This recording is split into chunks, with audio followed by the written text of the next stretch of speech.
तो सीधे आपको ले चलेंगे पंचकुला, जहां पर हरियाणा के मुख्यमंत्री मनोहर लाल क्या कुछ कह रहे हैं, सुनेंगे। पिछले दिनों में जन संवाद के कार्यक्रम हुए और बाद में विकसित भारत जो संकल्प यात्रा, ये यात्रा शुरू हुई।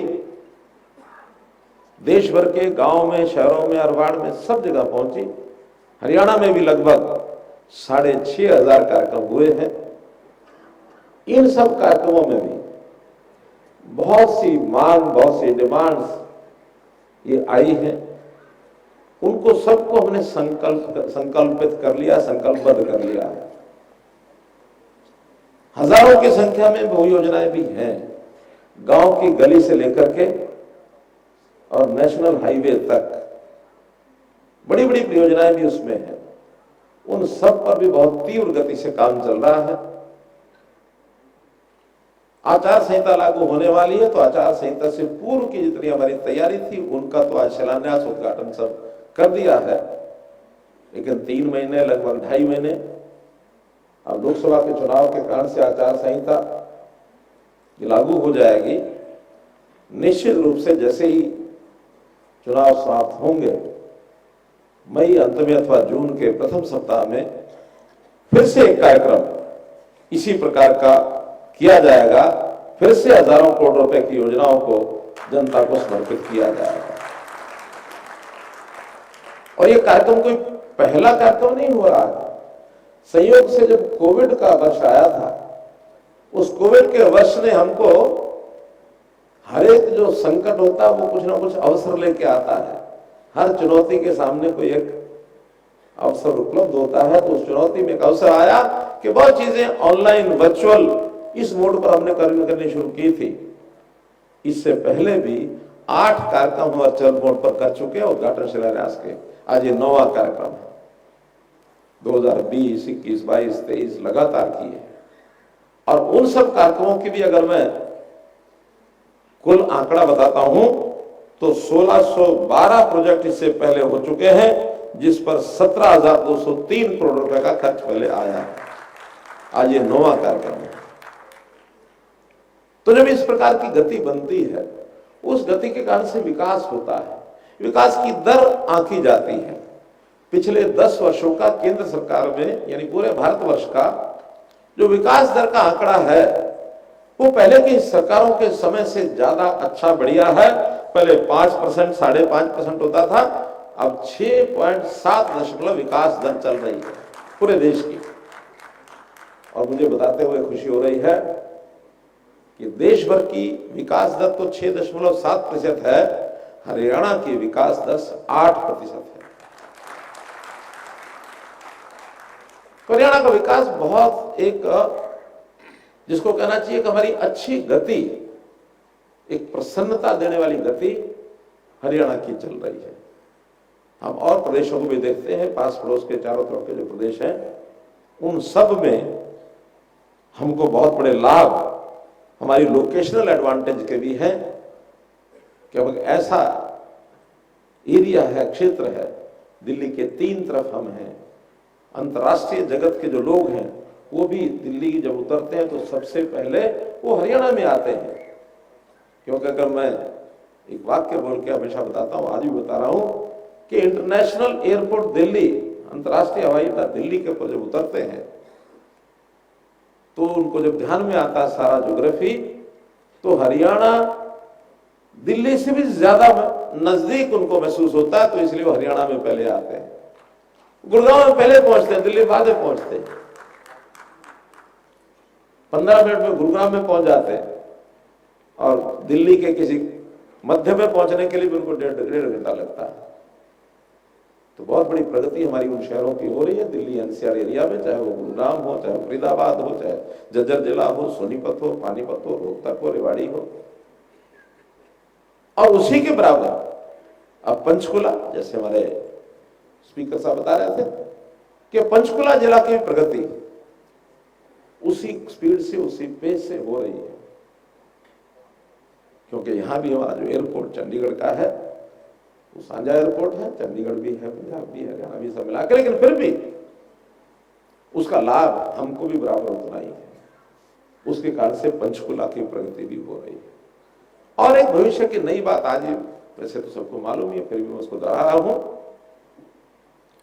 अब जो एयरपोर्ट महाराजा अग्रसेन एयरपोर्ट हिसार में जो बनने जा रहा है, उसके कारण से हिसार और उसके आसपास के जिले, फिर उसमें हिसार है, जींद है, भिवानी है, फतेहाबाद है, सिरसा है, इन जिलों को भी उसी प्रकार की प्रगति के रास्ते देखेंगे जैसे दिल्ली के आसपास और चंडीगढ़ के आसपास दिख रहे हैं। हमारा प्रदेश बहुत बड़ा नहीं है, छोटा प्रदेश है। तो छोटे प्रदेश में इस प्रकार के एयरपोर्ट एक 7-7, 8-8 जिलों को भी अगर तीनों एयरपोर्ट कवर करते हैं तो पूरे हरियाणा की प्रगति एक समान है। प्रगति का ऐसा मैं नहीं कहता कि पिछली सरकार ने बिल्कुल की नहीं होंगी, लेकिन जिस प्रकार के काम उस समय होते थे, एक रीजनल लेवल पर काम करके और अपने आप को इतनी तीसरी मान लेते थे, लेकिन हमने 2014 में आते ही कहा था हरियाणा का एक समान विकास, ये हमारा मोटो रहेगा, ये हमारा ध्येय रहेगा, उसमें किसी प्रकार की कोई दुविधा ये हम नहीं आने देंगे। तो मित्रों, भाइयों बहनों, इस प्रगति के कारण से समाज में खुशहाली ये भी लगातार देखने को मिल रही है। हम हरियाणा में बहुत ऐसे काम कर रहे हैं जिन कामों को हमारा केंद्रीय नेतृत्व उसको पहचान देता है, मोहर लगाता है। बहुत से प्रदेश उन योजनाओं को अपने प्रदेशों में लागू करने के लिए भी प्रयत्न कर रहे हैं। हरियाणा आर्थिक दृष्टि से हो या हमारे विकास की दृष्टि से हो या समाज की खुशहाली की दृष्टि से हो, हर दृष्टि से बहुत तेज गति से आगे बढ़ रहा है। हमारे जो आर्थिक जगत को जानने वाले लोग हैं, इकोनॉमिक्स को जो समझते हैं, पढ़ते हैं, हमने अभी विधानसभा में अपना बजट प्रस्तुत किया है।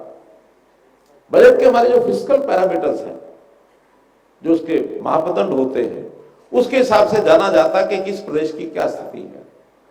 हमने जितने हमारे फिस्कल पैरामीटर्स हैं, चाहे वो 15वें वित्त आयोग ने उनका आकलन किया हो, चाहे नीति आयोग ने किया हो, चाहे रिजर्व बैंक के नाते से आंकड़े प्रस्तुत किए जाते हो, सब में हम अव्वल दर्जे पर हैं। हमारा जो ऋण की सीमा है, जिसको डेफिसिट कहते हैं, या ऋण की सीमा के नाते से जो हमारा जीएसडीपी का प्रतिशत पैरामीटर पहले तो 25% होता था, वो 30% के आसपास को आकार यानी रखा गया है केंद्र की ओर से। हम उससे नीचे हैं, 26%, 27% पर है। और हमारा पड़ोस का प्रदेश पंजाब प्रदेश, अभी बजट उन्होंने प्रस्तुत किया है, तो मुझे आंकड़े हमारे वित्त सचिव बता रहे थे कि वहां 47-48% डेफिसिट हो गया उनका, उनके जीएसडीपी का 47% कर्ज हो गया। तो कहा 26%, कहा 47%। अगर सामान्य भाषा में मुझे बोलना हो ना, आम आदमी को समझाने के लिए, आज जिसकी आर्थिक स्थिति अच्छी होती है, जिस भी व्यापारी की, जिस भी उद्योगपति की, उसको देश में, प्रदेश में जो हमारी वित्तीय संस्थाएं हैं, वो ऋण देने के लिए दौड़ दौड़ के आती है, हमारा ऋण ले लो, ऋण ले लो, ऋण ले लो। और जिसकी तरफ ज्यादा लोग दौड़ते हैं तो लेने वाला अपनी शर्तों पर लेता है। हम कहते हैं हम ले लेंगे, लेकिन हमारा ब्याज की जो दर है वो 7.5% रहेगी, 7.7% रहेगी, 7.8% रहेगी। कहते हैं हाँ ठीक है, आप ले लो। लेकिन जिस प्रदेश की हालत ठीक नहीं होती, वो कहते हैं हम आपको देने के लिए नहीं आएंगे। लेने वाला दौड़ के जाता है, जब वहां पहुंचता है वो कहते हैं भैया आपसे तो हम 10.5% लेंगे। ये स्थिति हमारी और पंजाब की चल रही है। कहने को पंजाब हमारा बड़ा भाई, हम छोटे भाई कहते हैं, लेकिन चूंकि एक ही साथ हमारा प्रगति का पैरामीटर शुरू हुआ था, लेकिन आज पंजाब के लोग भी मानते हैं नहीं, हरियाणा जो है हमारे से बहुत आगे निकल गया है। हमारी सहानुभूति हो, ऐसी कोई बात नहीं है। बहुत कुछ हम एक दूसरे को सिखाते हैं, बताते हैं। अभी पिछले दिनों में जो किसानों के सारे विषय पर चर्चा जो चली, कुछ लोग मिलने आते हैं, पंजाब के लोग मिलने आते हैं। हमने कहा देखिए जो कृषि है ये प्रदेश का विषय है, प्रदेश के विषय में हमने हरियाणा में कृषि के नाते, अपने किसान के नाते जो कुछ किया है, आप एक ही काम करो, पंजाब सरकार को ये कहिए कि जो हरियाणा कर रहा है केवल उतना आप कर दीजिए, बाकी कोई समस्या आपको करने की जरूरत नहीं, कोई विषय आपको करने की जरूरत नहीं।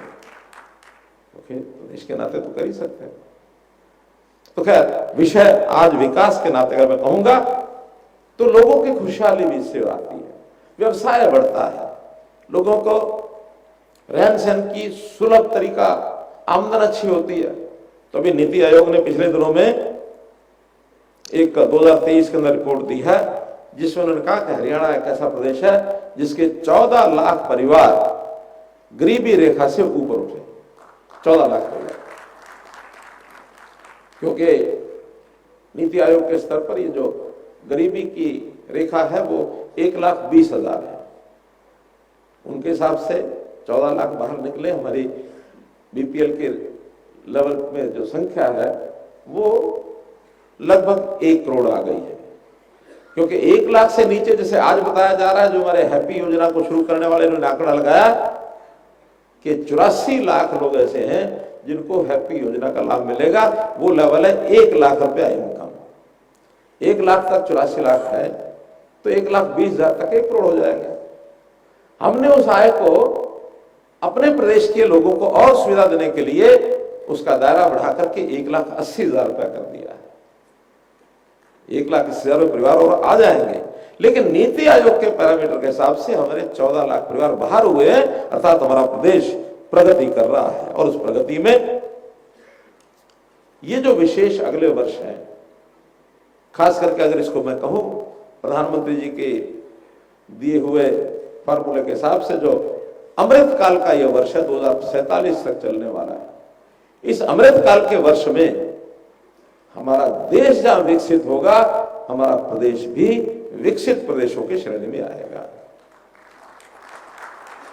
फिर उसमें चाहे यातायात के मार्ग, रेल हो, हमारी सड़क हो, नेशनल हाईवेज हो, प्रदेश के हमारे स्टेट हाईवेज हो, हमारी जिले की सड़कें हो, हमारे ग्रामीण क्षेत्र के गलियां हो, खेत खलियान के रास्ते हो, विलेज रोड्स हो, मार्केटिंग बोर्ड की हो, हमारी पानी की बात हो, पानी में नहरें हो, पानी की हमारे झीलें हो, पानी में हमारे छोटे छोटे डैम बना रहे हैं, बड़े डैम के विषय भी हमारे चल रहे हैं, पानी के हमारे वाटर रिजर्वायर हो, जलापूर्ति के जितने साधन हैं, नल से जल की बात हो, पानी को रिचार्ज करने की बात हो, या पानी को ट्रीटमेंट करने की बात हो, और फिर जो तालाब हैं, सरोवर, अमृत सरोवर जिसका नाम दिया प्रधानमंत्री जी ने, उन अमृत सरोवर को, गांव के अंदर तालाब जो है अपने आप में एक बहुत बड़ा साधन, रिसोर्स होता है हमारे किसान के लिए भी, ग्रामीण क्षेत्र के व्यक्ति के लिए भी।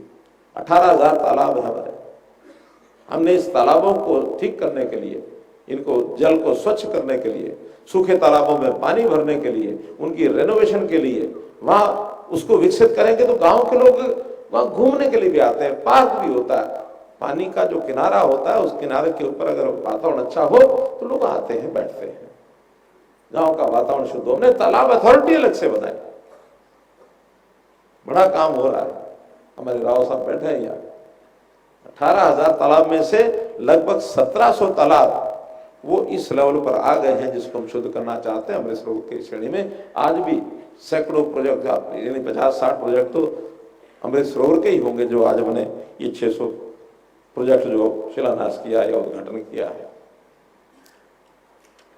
बिजली की व्यवस्था हो, खेल की व्यवस्था हो, शिक्षा की व्यवस्था हो, खेल स्टेडियम्स, इसके लिए हमारे खेल विभाग के सचिव विर्क साहब बैठे हैं। इनको मैंने कहा कि पूरे हरियाणा में कहां खेल की सुविधा कम है, सबसे पहले वहां बनानी चाहिए। सिर्फ 300 गांव ऐसे निकले 6200 या 6500 गांव में से जहां कोई ना कोई खेल की छोटी मोटी आवश्यकता है। अन्यथा 6200 गांव में चाहे खेल नर्सरी ही पहुंच गई हो, चाहे एक छोटा स्टेडियम पहुंच गया हो, चाहे ग्राम व्यायामशाला पहुंच गई हो, अब सिर्फ 300 बचे। हमने कहा अगले बजट के अंदर 300 के 300 स्थानों पर कोई ना कोई खेल का प्रोजेक्ट, छोटा हो बड़ा हो, पहुंचना चाहिए। खिलाड़ी हमारे पूरे दुनिया में हरियाणा का गौरव ये प्राप्त किया है। इसी प्रकार से हमारी शिक्षा, हायर एजुकेशन में कॉलेजेस, बेटियों की पढ़ाई, हर 20 किलोमीटर के अंदर एक कॉलेज जरूर होना चाहिए ताकि 10 किलोमीटर इधर 10 किलोमीटर इधर बच्चे वहां आ सकें। आज कोई कोना ऐसा नहीं है जहां 20 किलोमीटर के अंदर कोई सरकारी अथवा प्राइवेट कॉलेज ना हो। इसी प्रकार के हॉस्पिटल्स, मेडिकल कॉलेजेस, हर जिले में मेडिकल कॉलेज होना चाहिए। हमने 2015 में कहा था और आज 10 वर्ष के अंदर लगभग क्या जमीन का लेवल तो सब जिलों में पूरा हो चुका है।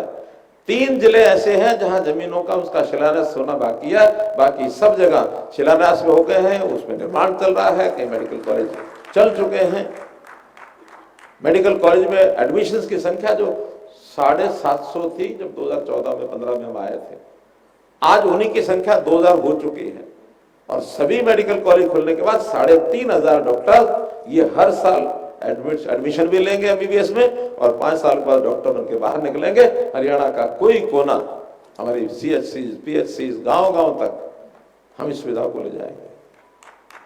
आयुर्वेद की व्यवस्था, इसको भी हमने खूब बढ़ाया है। तो इस नाते से मैं सब क्षेत्रों में जाऊंगा तो बहुत बड़ा समय लगेगा, लेकिन जो बड़े बड़े प्रोजेक्ट हैं जिसके कारण से आज हमारा उद्योगपति, हमारा निवेशक वो यहां आ रहा है, केएमपी, केजीपी, ये हमारी लाइफलाइन बनी है। अब उसके साथ हरियाणा ऑर्बिटल रेल कॉरिडोर वो बन रहा है, नेशनल हाईवेज, इसमें से हर जिला एक जिले से दूसरे जिले तक नेशनल हाईवे से जुड़ चुका है। कोई जिला ऐसा नहीं है जो आज नेशनल हाईवे से न जुड़ा हो। और मैं तो धन्यवाद करूंगा हमारे प्रधानमंत्री जी का और परिवहन मंत्री नितिन गडकरी जी का। हमने जब कहा उसी समय कोई भी सड़क मांगी, उनका ठीक है, इतिश्री लगभग 60,000 करोड़ रुपए की सड़कें हरियाणा के अंदर बनाई गई है। अभी 2 दिन बाद 11 तारीख को द्वारका एक्सप्रेसवे दिल्ली का प्रधानमंत्री जी स्वयं आ रहे हैं उसका उद्घाटन करने के लिए। 7,000 करोड़ रुपए का वो एक ही मार्ग है, 7,000 करोड़ रुपए का। तो मित्रों, इंफ्रास्ट्रक्चर के नाते, रेलवे लाइन के नाते, जो रोहतक महम हांसी रेलवे लाइन वर्षों से लटकी थी उसका भी उद्घाटन हो गया, वहां ट्रेन चल पड़ी है, शुरू हो गई है। अभी करनाल से लेकर के यमुनानगर तक नई रेलवे लाइन का डीपीआर बन चुका है, उस प्रोजेक्ट को शुरू करने वाले हैं। जींद से सोनीपत रेलवे लाइन ये चालू हो चुकी है। एलिवेटेड रेलवे लाइन, इसका भी हमने देश में पहली एलिवेटेड रेलवे लाइन रोहतक के अंदर बनी है। आज सारे देश के लोग जो कंजेस्टेड शहर हैं वो कहते हैं ये अच्छा है, सड़कें नीचे से, रेलवे लाइन ऊपर से। इस प्रकार का ये प्रयोग, सफल प्रयोग हमारा शुरू हुआ है। मेट्रोस का भी ट्राई सिटी का एक प्रोजेक्ट बना है। पंचकुला को भी मेट्रो के दर्शन जल्दी होंगे।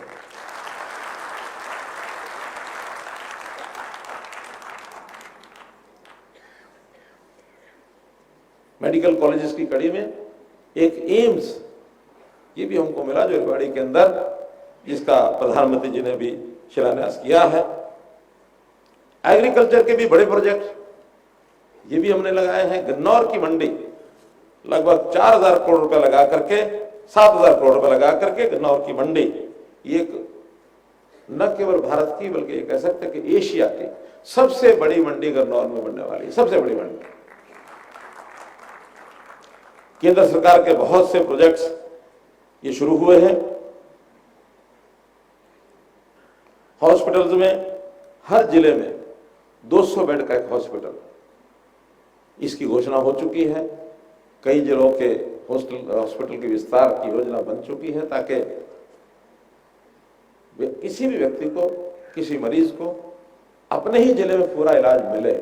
हर एक जिले में जो भी आधुनिक मशीनें हैं, डॉक्टर्स हैं, स्पेशलिस्ट हैं, वो सब होने चाहिए ताकि जो आयुष्मान भारत की योजना के अंतर्गत लोगों को हमने कवर किया है।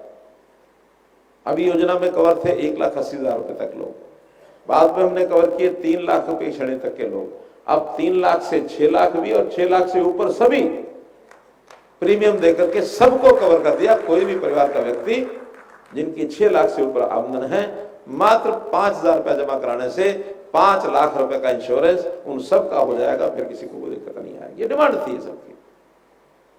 अब इतनी बड़ी संख्या में जब इलाज के लिए लोग इंश्योरेंस के माध्यम से कराना चाहेंगे तो उसी प्रकार की सुविधाएं भी सरकारी अस्पतालों में देंगे, ताकि सबसे पहले उसको अवसर सरकारी अस्पताल में दे सके।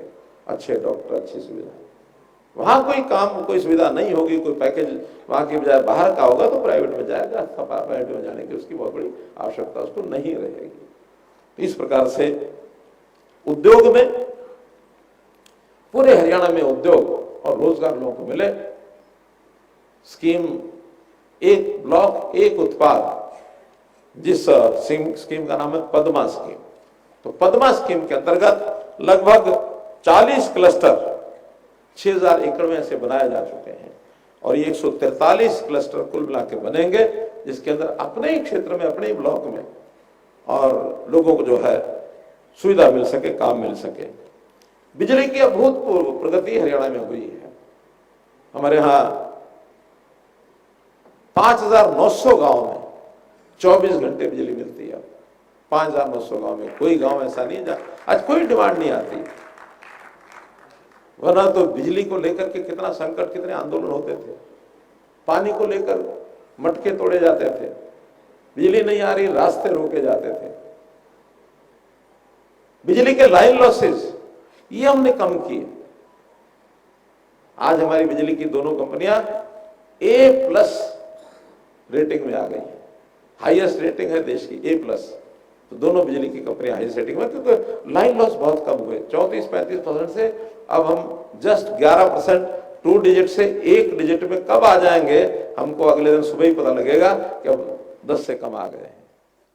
और 10 के कम का मतलब ये है कि एफिशिएंसी जो बिजली की हाईएस्ट एफिशिएंसी ये मानी जाती है। इसके लिए इंफ्रास्ट्रक्चर ये सब हम कर रहे हैं। हमने व्यक्ति के जीवन को सुखी करने के लिए जो टेक्नोलॉजी का सहारा लिया है, हर गरीब व्यक्ति जो नीडी है, जो जरूरतमंद है, उसको उसके घर में जरूरत की यानी उसकी आवश्यकता पूर्ति हो। सरकार की सारी योजनाएं, सेवाएं हर व्यक्ति उसको मांगने से नहीं, बल्कि आवश्यकता हम देखेंगे, आवश्यकता उसको घर जाके देंगे। इसके हमने जो परिवार पहचान पत्र एक विषय जो चालू किया है, इसकी भी बहुत बड़ी सराहना भी हो रही है और बहुत लोग इसको अपने यहाँ लागू करने के लिए भी हर प्रदेश में उन्होंने शुरू किया है। इसी में से आदमी की आय कितनी है जानकारी मिलती है। ये ठीक है कि गरीब परिवार को सरकारी सुविधाएं पहले मिलनी चाहिए, एक सिद्धांत है। सुविधाएं लेने के लिए अब कुछ लोगों की इच्छा होती है कि हमारी जितनी इनकम है उसको कम दिखा दो, शिकायतें करेंगे, दौड़ के आएंगे, मेरी एक क्लास के 80,000 से ऊपर लिख रखी है, कम करो ताकि मुझे राशन मिल जाए। कुछ लोग करवा भी लेते होंगे, लेकिन हमारा मकसद वो फ्री में लेकर के जाए ये नहीं है। हमारा उद्देश्य उस परिवार की, उस व्यक्ति की आय बढ़नी चाहिए। हम इस गति से चल रहे हैं और इसके लिए एक कार्यक्रम तो प्रधानमंत्री जी ने दिया है, अभी कल ही दिया है। कल 6 तारीख को देश भर की महिलाओं के सामने उन्होंने जो संबोधन दिया, उनका हम अपनी बहनों को लखपति बनाना चाहते हैं। लखपति दीदी का कार्यक्रम ये जो शुरू किया बहुत अभूतपूर्व है कि जो गरीब महिलाएं हैं वो अगर सेल्फ हेल्प ग्रुप में हैं तो उनकी सबकी लिस्ट हमारे पास है। एक सेल्फ हेल्प ग्रुप में बहन हमारी कितना पैसा कमाती है, वो और ज्यादा कैसे कमाए, इसके लिए हम पूरी मदद करेंगे। अभी 6 लाख बहनों में से जो सर्वे चल रहा है, 2,58,000 बहनों का सर्वे पूरा हुआ है और उसमें से बड़ी खुशी की बात है 1 लाख बहनें अपने काम के कारण से पहले से ही लखपति हैं। बाकी 1,58,000 में से 62,000 बहनों ने, यानी उनके जो सेल्फ हेल्प ग्रुप थे, उनकी आमदन कैसे बढ़े इसकी योजना सब बन गई है। हमने टारगेट रखा है कुल 3 लाख बहनों का, एक पहले से है, 2 लाख बहनों को और लखपति बनाया जाए। आखिर लखपति बहन माने महीने में अगर 8-10 हजार का महीने का भी उसको हिस्से में आता है उसके टोटल ग्रुप में कमाई में, तो परिवार को सपोर्ट करेंगे। परिवार में और जो मुख्य आदमी काम करने वाला है उस परिवार की प्रगति में अपना काम करेगा और अच्छा है। अभी तक जो गृहिणियां हैं, जिसको हम अंग्रेजी में हाउसवाइफ कहते हैं, उन सब के लिए एक रास्ता दिखाया कि छोटा मोटा काम अपना वहीं लोकल लेवल पर करना चाहिए। तो आय बढ़ाने का काम। इसी प्रकार से हम एक और कंसेप्ट पर काम कर रहे हैं जिसकी जो घोषणा हो गई है। एक हमने बोर्ड बनाया है, आय वृद्धि बोर्ड। आय वृद्धि बोर्ड का क्या अर्थ है कि जिनकी आय कम है उसको बढ़ाने के लिए सभी विभागों से कोऑर्डिनेट करें, स्किलिंग, उनका हुनर विकास करें। कौन आदमी क्या काम कर सकता है, व्यक्ति व्यस्त रहे, बिजी रहे, काम करे। प्रेरणा ये देनी है, न कि प्रेरणा ये देनी है कि हम आपको पैसे देंगे, आप खाली बैठोकर खाओ, घर बैठ के खाओ। काम करके खाना अच्छा या खाली बैठा करके उसके हाथ पर कुछ रखना अच्छा? क्या बोलिए? काम करके अच्छा।